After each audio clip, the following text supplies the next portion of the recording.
Voilà, alors ce matin, nous terminons avec ce thème que j'ai commencé depuis l'été. Vous vous rappelez du titre, c'était le royaume des ténèbres. Ça y est, on a fait le tour.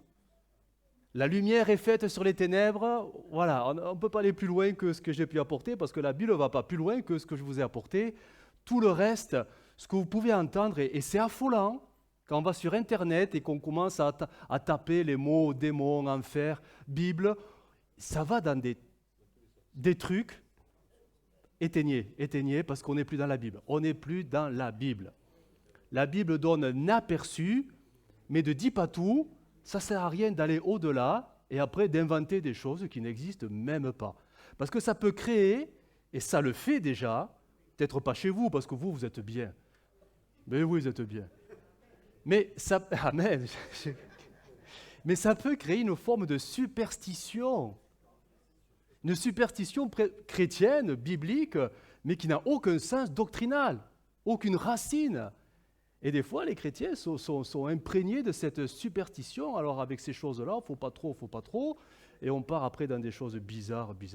Non, voilà, il y a un équilibre à avoir, et c'est la Bible qui le donne, tout simplement. Il suffit d'avoir après la connaissance des Écritures. Et ça, c'est lire la Bible. Hein. C'est lire la Bible et prier, Seigneur, montre-moi ce qui m'est utile.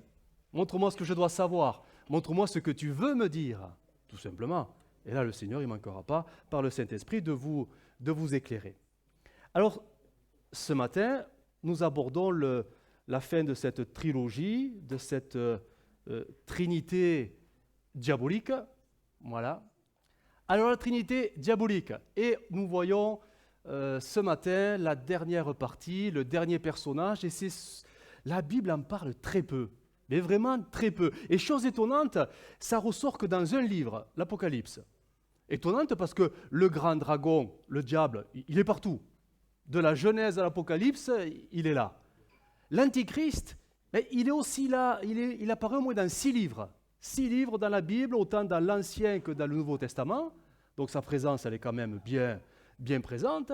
Mais le faux prophète, lui, alors là, il apparaît que dans l'Apocalypse et encore que quelques versets.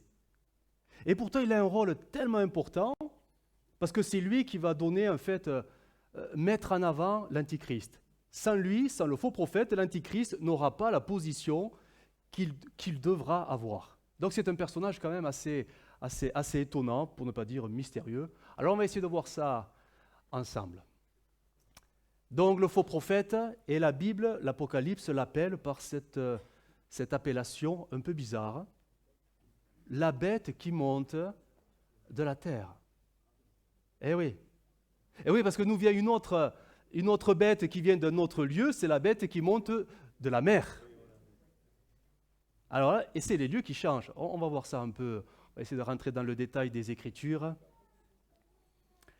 Alors, le faux prophète est un personnage, donc, comme je le disais, tout aussi mystérieux qu'énigmatique.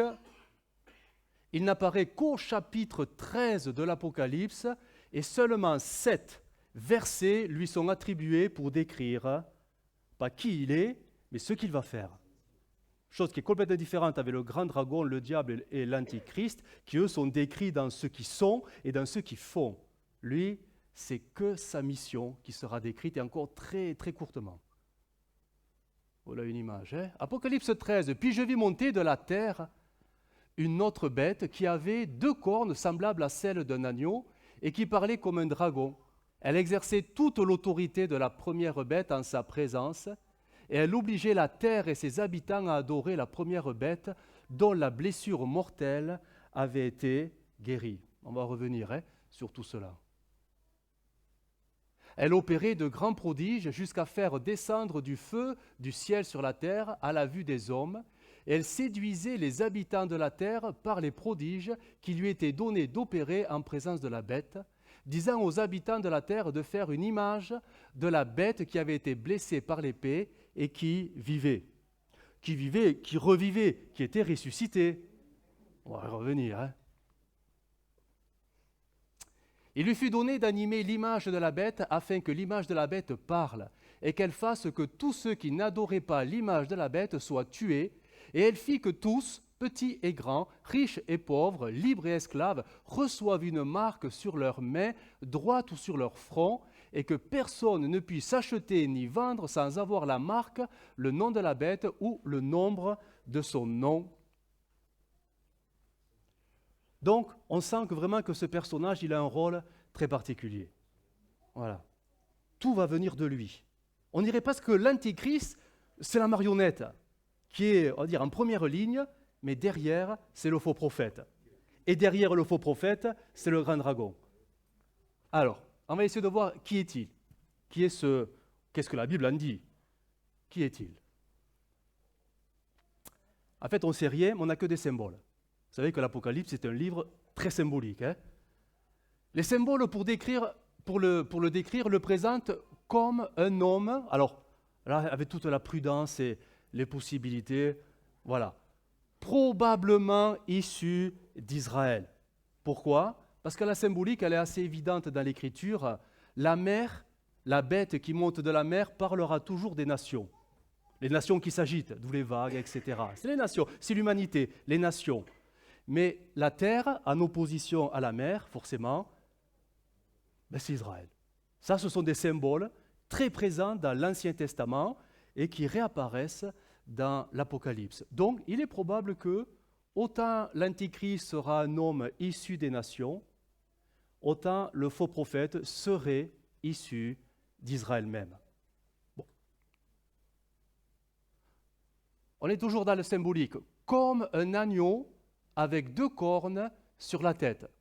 Et là, je note, l'agneau n'a pas de cornes sur la tête, mais de simples petites bosses qui grandiront pour devenir des cornes quand il deviendra un bélier. Si on pousse la symbolique, voilà,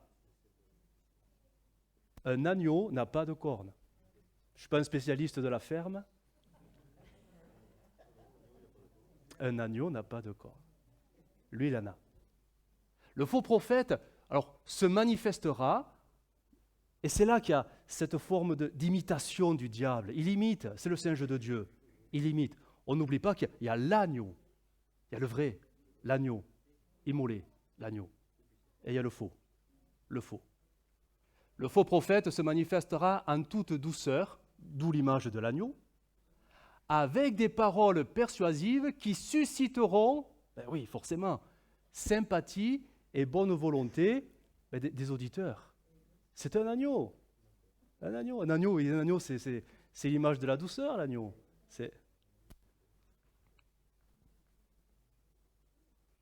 Grande éloquence, dont les paroles empreintes de puissance démoniaque séduiront les foules. Pourquoi? Parce qu'il est dit que l'agneau, le petit agneau, il parlera par contre pas comme un agneau, mais comme un dragon. Son message, son inspiration, et ça c'est clairement dit, sera de Satan lui-même. Si l'Antéchrist se présente comme un génie politique, ça on l'a vu la dernière fois, le faux prophète serait, probabilité, plutôt un homme religieux. Un homme de foi, un homme religieux. Autant les prophéties sur l'Antéchrist sont nombreuses dans la Bible, 6 livres, et détaillées dans toutes ses activités, autant le faux prophète reste mystère gardé dans le grand silence. Rien n'est dit jusqu'au moment de son apparition, quand Satan chutera sur terre, et là nous sommes au début de la seconde période des 3 ans et demi. Vous rappelez que Satan va être expulsé, il va tomber, et ses anges avec, et animé d'une grande colère parce qu'il sait qu'il lui reste très peu de temps, 1260 jours. C'est à ce moment précis que le faux prophète émergera, peut-être d'Israël, à ce moment précis. Alors, sa mission, qu'est-ce qu'il va faire? 1, en 3 points, c'est assez simple. Il va promouvoir, comprenez le mot promouvoir, mettre en avant, faire la publicité. Voilà, promouvoir l'Antichrist, parce que l'Antichrist va connaître un moment difficile à ce moment-là. Son apparition se fera quand commencera donc la seconde période des 3 ans et demi. Juste après, rappelez-vous, possibilité, forte probabilité selon les prophéties, l'attentat visant l'Antichrist. Ce dernier succombera à ses blessures, parce qu'elles sont mortelles, c'est dit, si elles sont mortelles, c'est qu'il meurt. Mais se relèvera de la mort pour devenir non plus la bête qui monte de la mer, mais la Bible dit, et ça va changer, la bête qui remonte de l'abîme. Il y a qui en abîme? Elle est morte. Mais bon, c'est tout. Mais lui, il en ressort. Imitation, mais grotesque, de l'œuvre de Jésus. Il est mort aussi et il ressuscite. L'Antichrist prend le même chemin.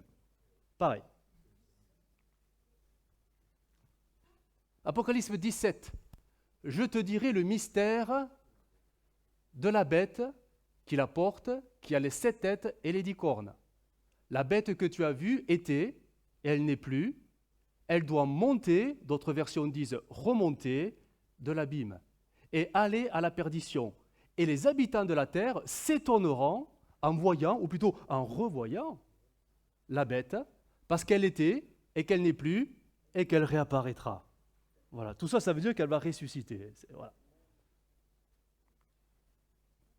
L'Antéchrist se relèvera de la mort, provoquant, et là on comprend que ça va provoquer l'étonnement, parce que c'est quand même pas courant, l'étonnement et surtout l'admiration des nations.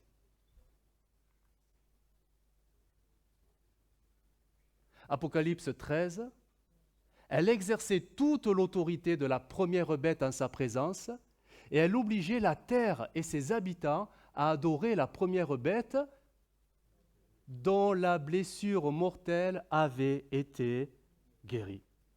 Elle opérait, donc la bête, le faux prophète, elle opérait de grands prodiges jusqu'à faire descendre du feu du ciel sur la terre et à la vue de tous les hommes. Et ça, on imagine, avec les moyens qu'il y a aujourd'hui, je parle des médias, ça va aller très vite. La terre entière va être au courant de ce qui se passe. Ne serait-ce que ce qui s'est passé, rappelez-vous, il y a quelques semaines avec l'attentat manqué du candidat à la présidence aux États-Unis, Donald Trump. Je veux dire, il a été manqué, mais je veux dire, toute la terre l'a su. Et il y a eu des reportages, il y a eu des casquettes, il y a eu tout ça a été fait, la publicité, bref. Mais imagine une autre situation où l'attentat réussit et le bonhomme ressuscite. C'est la folie. Et c'est ce qui va se passer. C'est ce qui va se passer. Son rôle sera donc d'accompagner l'Antichrist, donc ressuscité, partout, et de le mettre en avant aux yeux des nations. Et là, j'ai mis, finalement, on retrouve un peu cette scène. Oui, le diable n'a rien inventé. Il copie, comme Moïse et Aaron. Moïse était, on va dire, la vitrine, l'homme de Dieu. Mais celui qui est derrière et qui l'aide et qui le seconde, parce que le bonhomme, il avait quand même très peur, Moïse, il n'était pas rassuré, c'était Aaron qui était là. Et heureusement qu'il était là. C'est Dieu qui lui avait donné Aaron pour l'accompagner dans sa mission devant Pharaon. Et là, on retrouve le même schéma, où l'Antichrist, finalement, c'est celui qui est en avant, mais derrière, celui qui le pousse, qui le tient et qui fait de grands miracles pour donner toute la crédibilité à cet homme politique, c'est le faux prophète. C'est le faux prophète. Il fera des miracles, des miracles, et tout le monde les verra. Il fera de grands miracles extraordinaires pour attirer l'émerveillement et l'adoration des peuples. Il séduira par le surnaturel, bien sûr, on parle de démons, là, démoniaque, les nations, les obligeant à adorer l'Antichrist. Parce qu'il va leur dire que c'est Dieu que vous avez là. C'est Dieu. Et il va les convaincre en faisant des choses surnaturelles. Deuxième point de sa mission, il va établir une religion mondiale. Apocalypse 13. Elle séduisait les habitants de la terre par les prodiges qu'il était donné d'opérer en présence de la bête, disant aux habitants de la terre de faire une image, ou, autre version, on traduit statue. Voilà, il y a les deux possibilités. Une statue de la bête qui avait été blessée par l'épée et qui maintenant était ressuscitée, vivait. Et il lui fut donné, donc le faux prophète, a la capacité d'animer l'image de la bête afin que l'image de la bête parle. Et qu'elle fasse, donc toujours le faux prophète, que tous ceux qui n'adoreraient pas l'image de la bête soient tués. Et pas gentil. Ça, c'est, on va dire, une dictature religieuse. Tu adores, tu adores cet homme qui n'est pas un homme, qui est Dieu sur terre. La preuve, il est ressuscité. Donc vous fléchissez tous les genoux et vous l'adorez comme étant le seul capable maintenant de diriger le monde. Et ça va marcher parce que tout le monde va être séduit. Tout le monde va être séduit par ce discours. Par ce discours. Alors, on va se poser la question, qu'est-ce que cette image animée par le faux prophète? Parce que c'est ça l'élément qui va être déterminant. Quelle est donc cette image? Alors, beaucoup de choses ont été dites, mais au final, finalement, c'est un grand mystère, parce que la Bible ne dit rien. Beaucoup de spéculations. Certains y voient avec l'avancée des progrès technologiques. Alors, ça aussi, sur Internet, ça foisonne. Hein. L'IA, l'intelligence artificielle. Et là, ça commence à frémir, hein, parce que l'IA prend de plus en plus de place, on lui donne de plus en plus de place, et ça atteint tous les... Et certains ont vu certainement que l'IA, à un moment donné, va prendre un contrôle. Ou certains ont vu, et ça existe déjà, l'imagerie holographique.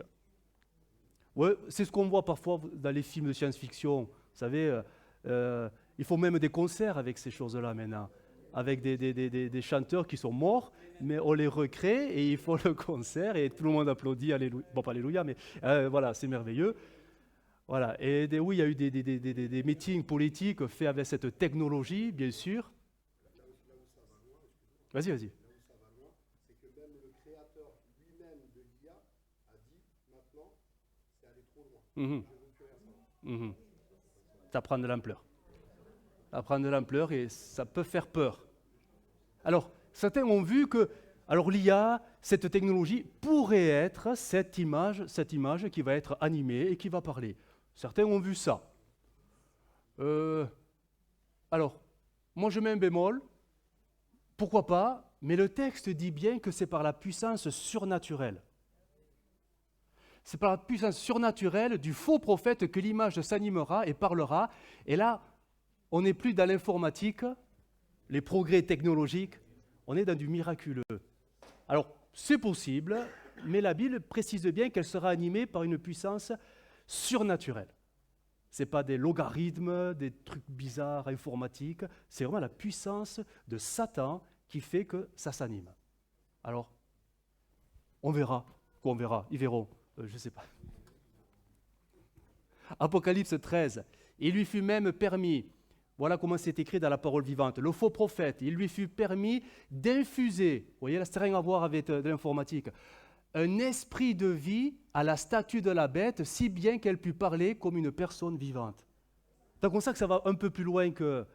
Ça va plus loin. Ça va plus loin. Apocalypse 13, alors la statue animée fit en sorte que ceux qui refuseraient de l'adorer soient mis à mort. Et là, on sent que la statue prend une forme d'autonomie, capable de contrôler ce qui va se passer et de prendre des mesures, des sanctions radicales. La statue créée par les hommes à l'effigie de l'Antichrist se retournera contre eux, oui, parce qu'à la base, c'était pour mettre en avant l'Antichrist quand même, hein. C'était presque pour lui rendre l'honneur, l'hommage, parce qu'il est mort, mais il est revenu à la vie. Bref, c'était pour... Et sauf que là, ça se retourne contre l'humanité, se retournera contre eux jusqu'à les condamner à mort s'ils ne l'adorent pas. Alors réfléchissons. Nous avons ici, encore une fois, une imitation grossière de la volonté du Père céleste. Pourquoi? Parce que le Père, lui, veut des vrais adorateurs, en esprit et en vérité, mais surtout des adorateurs volontaires. Des adorateurs qui se plaisent à ouvrir leur cœur et à adorer le Seigneur. Le diable veut la même chose, mais il n'utilisera pas les mêmes moyens. Il ne laisse pas le choix. Le Père demande et cherche des adorateurs spirituels, vrais et surtout volontaires. Quel contraste avec Satan, qui obligera, forcera et contraindra tous les hommes à l'adorer sous peine de mort. Le faux prophète imposera donc une nouvelle religion mondiale en l'honneur de l'Antichrist. Toutes les autres religions et leurs pratiques, alors je vais mettre guillemets parce que cesseront, du moins devraient cesser, parce que et seront abandonnés par les nations, en fait, il ne faut pas mourir. Ceux qui persisteront, ils vont mourir, et il y aura des morts. Mais vous savez, tous ceux qui sont de confession plus traditionnelle, très vite, ils vont faire le choix de préserver leur vie. Et là, ça ne leur posera pas problème d'adorer l'image de la bête pour tout simplement ne pas mourir. Le faux prophète exercera un contrôle religieux, mondial, tyrannique, sur la terre, au service de l'Antichrist. Daniel 8, sa puissance ira en croissant, mais non par sa propre force. Il causera, là on parle de l'Antichrist, il causera d'incroyables ravages et réussira dans tout ce qu'il entreprendra. Il exterminera de puissants adversaires et décimera les membres du peuple saint. Grâce à son habileté, il réussira à tromper beaucoup de gens, l'orgueil remplira son cœur et il fera périr bien des hommes qui vivaient autrefois en paix. Tous ceux qui ne vont pas se prosterner devant cette image animée. Cette nouvelle religion imposée fera d'innombrables victimes, tant dans les nations que le peuple juif qui refuseront, dont les nations et les peuples juifs, qui refuseront de se prosterner devant cette image. Ce qui nous amène au troisième point. Ce que le faux prophète fera sera aussi d'établir un gouvernement mondial. Il prend l'autorité. Apocalypse 13, par ses manœuvres, elle arrivera à obliger tous les hommes, gens du peuple, grands personnages, riches et pauvres, hommes libres et esclaves, à se faire marquer d'un signe de reconnaissance sur la main droite ou sur le front, et personne ne pouvait acheter ni vendre sans porter ce signe, soit le nom de la bête, soit le chiffre correspondant à son nom. Donc on sait que c'est bien sûr 666. L'Antichrist et le faux prophète établiront une économie mondiale avec un contrôle total des populations. Satan, au travers de l'Antichrist et du faux prophète, exercera son autorité par ce gouvernement mondial sur toutes les nations et les peuples. Et là, on retrouve bien sûr la marque de la bête imposée par le faux prophète sera comme encore une imitation. On se souvient des 144 000 qui sont marqués du sceau de Dieu et qui seront enlevés dans la présence de Dieu. Satan, il fait pareil. Il va mettre son sceau, il va sceller les gens, tout simplement. Sera comme le sceau de Satan, condamnant toute âme à la perdition éternelle. Tous ceux qui refuseront donc cette marque, seront condamnés. De facto, c'est la loi. Et personne ne pourra s'opposer à ça, donc à la mort.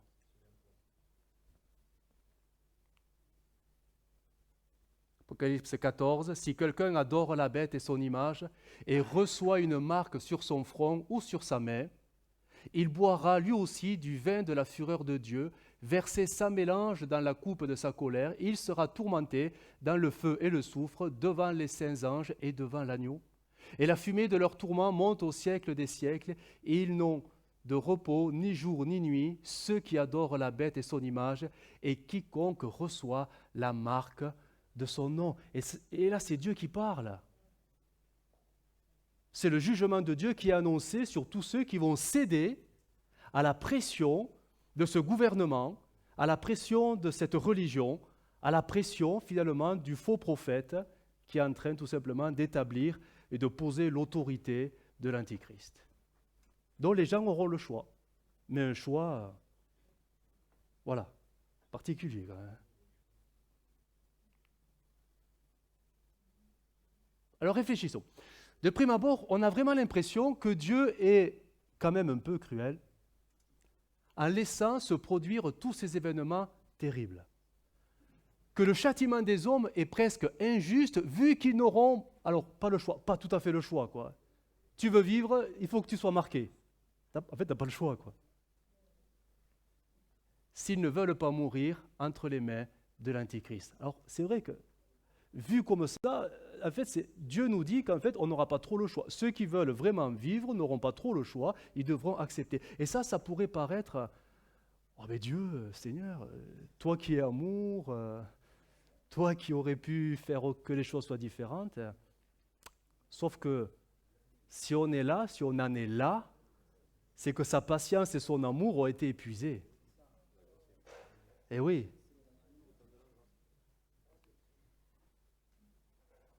N'oublions pas que cette deuxième période de 3 ans et demi est le jugement de la colère de Dieu ou de l'agneau sur les nations et Israël.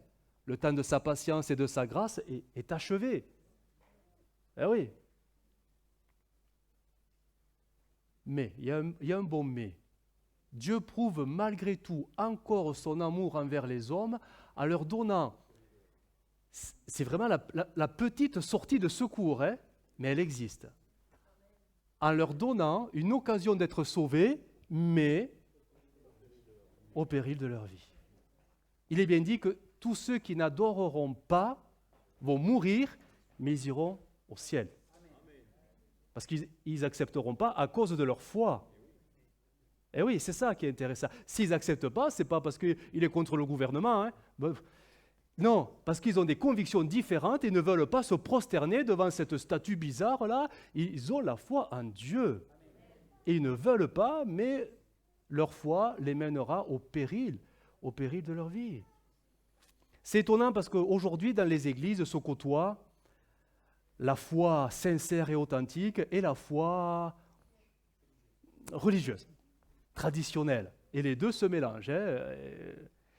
Dieu connaît, voilà. Mais à cette période-là, cette période qui durera très peu de temps, hein, ça va durer 3 ans et demi, c'est très peu, ne survivront aux yeux de Dieu, c'est-à-dire iront au ciel, que ceux qui ont vraiment une foi, mais véritable, authentique, enracinée dans la personne de Jésus.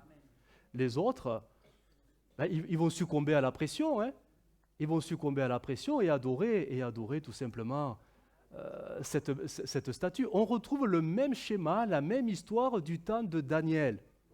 Daniel et ses 3 amis, alors de mémoire, comment ça s'appelait Abel-Négo, Méchak et Shadrach. L'édit du roi, c'était quiconque se prosterne pas devant la statue est condamné à mort. Voilà, quiconque. Sauf que forcément, devant la pression, tout le monde se prosterne, parce qu'ils veulent vivre les gens. C'est normal, hein, on ne va pas les juger. Mais eux, ces trois juifs, israélites, qui avaient une foi dans le Dieu vivant, ont dit non. Mais tant pis, si on doit mourir, on va mourir pour Dieu. Ils ont tenu bon, hein. Et ils ont été jetés dans la fournaise. Hein, et Dieu est venu les aider. Mais quelle force il faut avoir dans le cœur, une foi solide, mais pour résister à une telle pression. Et ça sera le même dilemme à ce moment, à cette période, pour ceux qui seront restés. On parle de qui? De tous ces chrétiens qui ne vont pas partir quand l'Église sera enlevée. Et il va en rester quelques wagons. Hein. Tous ces chrétiens qui n'ont jamais vécu la sanctification, ces chrétiens qui ont beaucoup plus investi dans le monde que dans le royaume de Dieu. Tous ces chrétiens qui jamais ont fait le nécessaire pour couper avec le péché, mais qui avaient la foi quand même dans leur cœur. Hein. Tous ces chrétiens qui étaient là au milieu de nous, mais qui n'ont jamais vécu réellement la vie de l'esprit, toujours dans le compromis, toujours dans la tiédeur. Eux, ils vont rester. Hein. Mais ils seront dans une situation qu'on vient de décrire là. Ils auront la foi, mais dans un tel contexte qu'à un moment donné, un choix va se présenter à eux. Soit vous tenez bon malgré les pressions économiques, politiques et religieuses, et ça sera au péril de votre vie, soit vous cédez et vous vous prosternez, et là vous perdez tout. En fait, c'est là. Mais c'est vraiment, je ne veux pas dire la dernière chance, parce qu'on ne parle pas de ça, on parle d'un jugement. En fait, c'est un jugement qui tombe sur tous ceux qui ont une foi, mais complètement, voilà, pas à la hauteur de ce que le Seigneur attendait d'eux. C'est un jugement, hein. Ce n'est pas une deuxième chance, un rattrapage. Ces gens-là, s'ils ont la foi, ne feront jamais partie de l'Église. Ils ne seront pas la fiancée qui devient l'épouse de Christ. Ils seront une autre condition, un autre statut. Ils seront sauvés, mais un rang différent. Mais je me dis que si souvent on n'arrive pas à tenir bon là, maintenant, quand tout est presque facile, quand tout va devenir compliqué, mais il y aura eu le déclic de « Ah ben oui, ils sont tous partis et moi je suis là maintenant ». Le déclic sera là. Et ça peut changer, ça peut créer des convictions tardives, mais des convictions qui peuvent maintenant les sauver à ce moment-là. Donc c'est maintenant qu'il faut être sans tache, ni ride, propre, sans compromis, intègre devant Dieu. C'est maintenant. Hein, pas plus tard. Hein. Apocalypse 20 nous dit « Et je vis les âmes de ceux qui n'avaient pas adoré la bête ni son image, et qui n'avaient pas reçu la marque sur leur front et sur leurs mains. » Voilà, vous voyez, donc leur foi est récompensée. Ils sont morts, hein, ils ont été exécutés, mais leur foi est récompensée. Ils revinrent à la vie et ils régnèrent avec Christ pendant 1000 ans. Voilà, ils sont récompensés. Mais voilà. Donc ça, c'est pour nous aujourd'hui, Hébreux 4, verset 7. Voilà, aujourd'hui, n'attendez pas, aujourd'hui. Si vous entendez sa voix ou ce message, c'est un peu pareil. Hein. Voilà, là je m'adresse vraiment mais à tous ceux qui ne vivent pas la foi comme le Seigneur le demande. Et j'en ai devant moi, malheureusement, j'en ai. Hein. Mais c'est maintenant qu'il faut se ressaisir. Quand les choses vont commencer à arriver, dites-vous que c'est trop tard. On a vu, elle ne sera pas tout à fait encore partie parce on doit voir les choses venir, mais on sera dans le même cas de figure que les 10 vierges. Le grand cri dans la nuit a retenti, elles se sont toutes réveillées et là elles ont toute la bonne réaction, sauf que c'est trop tard. C'est trop tard.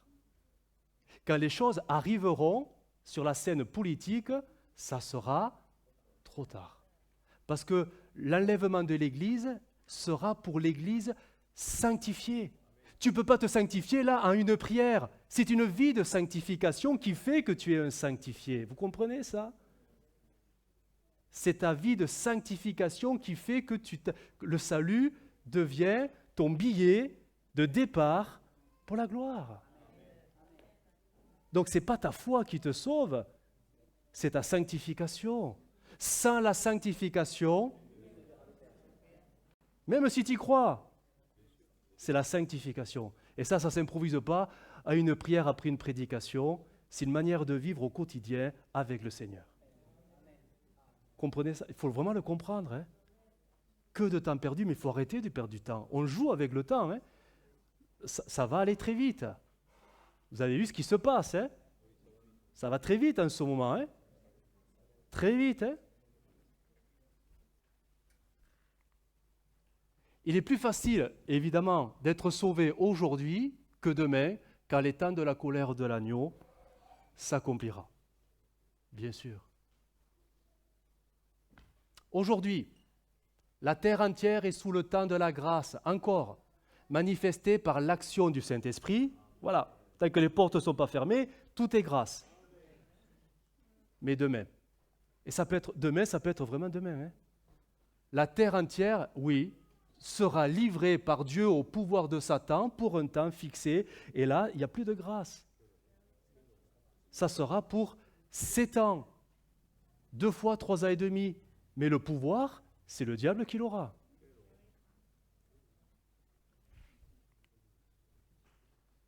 Le diable recevra de Dieu l'autorisation d'agir selon sa colère, et elle sera grande à ce moment-là, pour une période bien précise de 1260 jours, et pas un de plus. C'est le jugement sur les nations et sur Israël. Apocalypse 13, elle fut autorisée à combattre, donc la bête, à combattre le peuple de Dieu et à le vaincre. C'est un jugement. Et elle reçut le pouvoir sur toute tribu, tout peuple et toute langue et toute nation. Pareil. Satan, au travers de l'antichrist et du faux prophète, assouvira son plus grand désir, et ça remonte, on n'était pas sur terre encore, être adoré comme Dieu.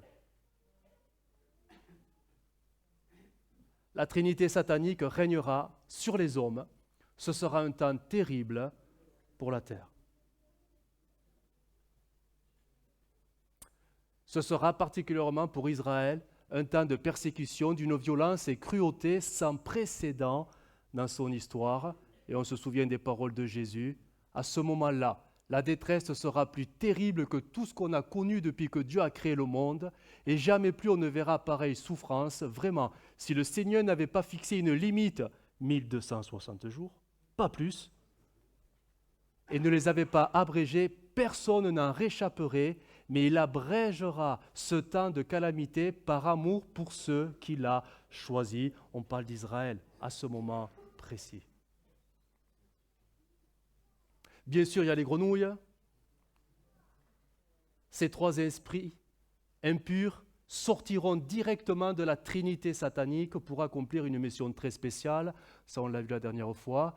Le texte le dit bien, « Je vis sortir de la gueule du dragon, de la gueule de la bête et de la bouche du faux prophète. » C'est le seul moment dans tout l'Apocalypse où les trois agissent ensemble.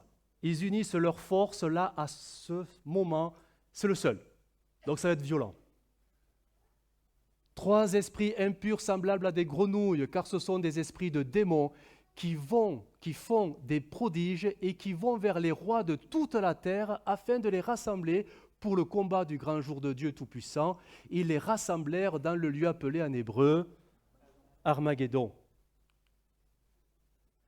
L'Antéchrist, dans sa haine contre les Juifs, ordonnera la destruction de Jérusalem et l'anéantissement total du peuple de Dieu.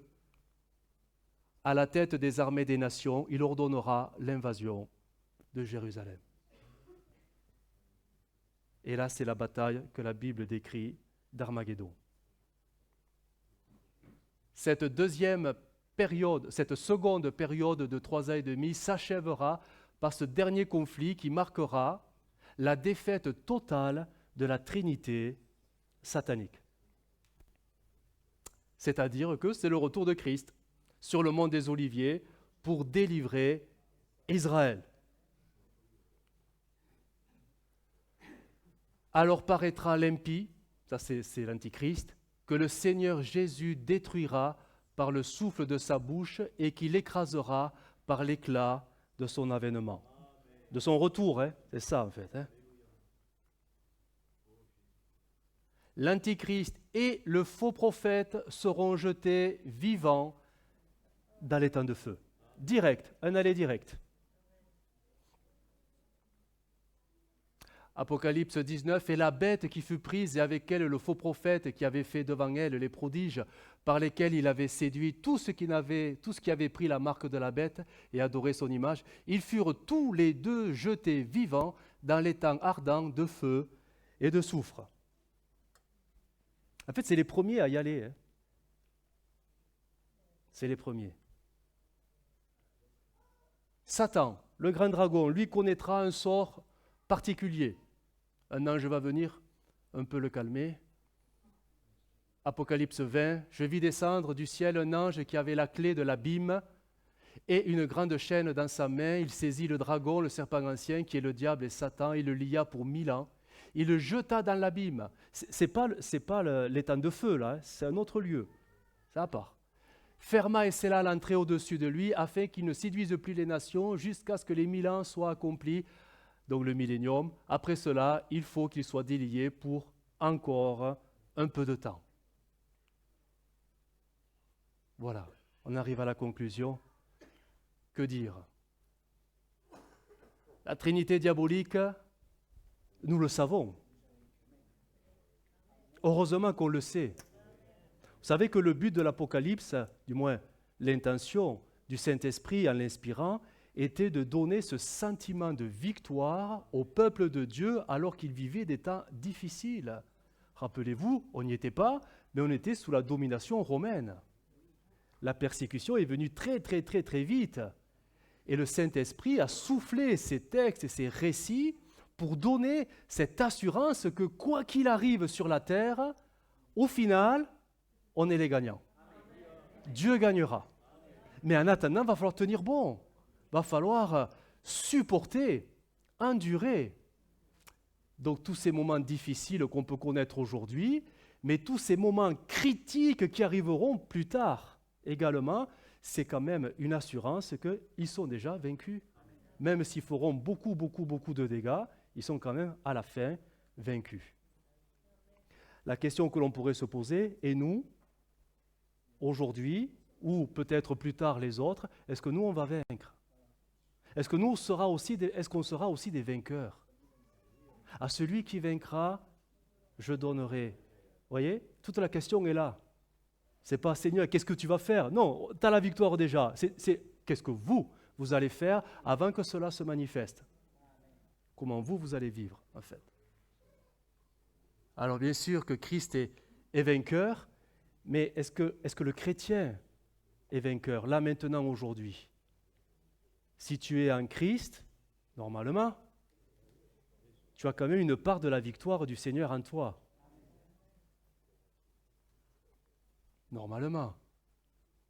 Satan est déjà vaincu, et il le sait. Il le sait. Il le sait. Et il le sait très bien.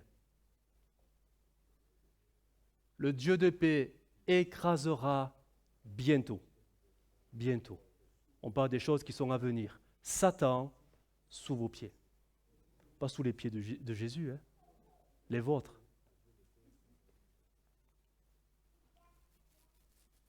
Jésus nous promet le ciel comme récompense. C'est une promesse. Si aujourd'hui, elle est là la condition. On ne parle pas d'avoir la foi en Jésus et t'es sauvé. Non.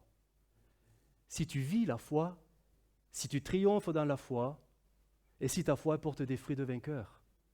Si aujourd'hui nous vainquons et nous maintenons dans sa victoire sans nous laisser, et voilà, piéger par les ruses du diable.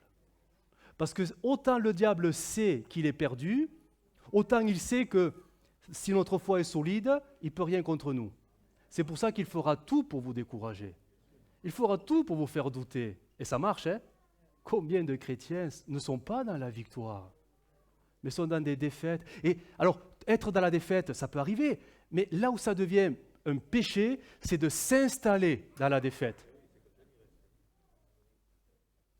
Si Christ est en toi, comment un chrétien peut-il s'installer dans la défaite? Il y a une sorte d'incompatibilité. Tu réduis Christ à ta défaite. Et c'est le grand vainqueur. Et c'est lui qui veut faire de toi un plus que vainqueur.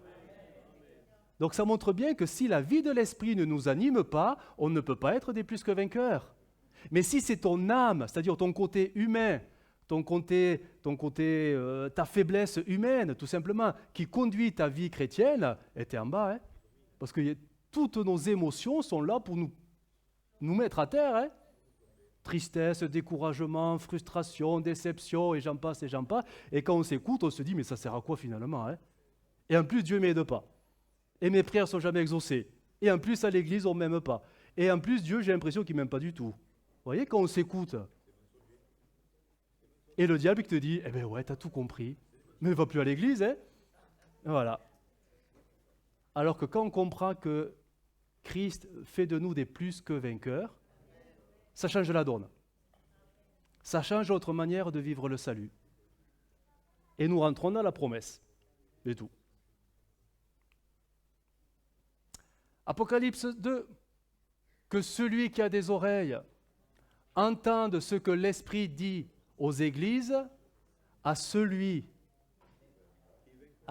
qui vaincra. Et vous voyez, mais là où c'est étonnant, c'est, alors l'Église est au pluriel, pourquoi il n'est pas dit à ceux qui vaincront? Là, on parle d'une généralité. L'Église, c'est comme si le Saint-Esprit disait, bon, je m'adresse à toutes les églises, ok, j'ai votre attention, et maintenant je parle à toi. Alors, je parle à... voilà, je ne prends pas de risque, hein, je parle à toi. Toi, écoute-moi. Maintenant que j'ai l'attention de tout le peuple de Dieu, je m'adresse à chacun de vous en particulier. Il faut que tu sois dans la victoire. Tu n'as pas le choix. Et je t'aiderai. Le Saint-Esprit t'aidera. Les promesses sont là. Tu peux remonter. Tu dois remonter. Tu ne peux pas rester à terre.